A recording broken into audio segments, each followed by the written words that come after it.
മലയാളികളുടെ പ്രിയപ്പെട്ട നടിമാരിൽ ഒരാളാണ് നവ്യ നായർ.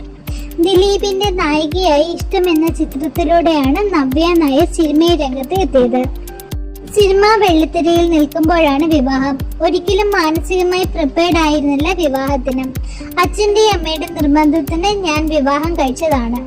പക്ഷെ നാളെ വിവാഹശേഷം അഭിനയിക്കരുത് എന്ന് എന്റെ ഭർത്താവ് എന്നോട് പറഞ്ഞാൽ അത് അനുസരിക്കുവാൻ പാകത്തിന് തയ്യാറെടുത്തുകൊണ്ടാണ് ഞാൻ വിവാഹത്തിന് റെഡിയായത്.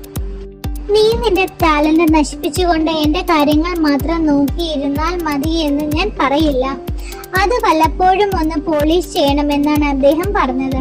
ശരിക്കും സന്തോഷമായി അത് കേട്ടപ്പോൾ. ഞാൻ ഡിവോഴ്സ് ആയി എന്ന വാർത്തയൊക്കെ ഏറ്റവും അവസാനമാണ് അറിഞ്ഞ ആളാണ് ഞാൻ. സമൂഹ മാധ്യമങ്ങളിൽ ഒന്നും അത്ര സജീവമല്ല ഞാൻ. ചിലർ എന്നെ വാട്സാപ്പിൽ അയച്ചു തന്നപ്പോഴാണ് ഞാൻ കാണുന്നത്.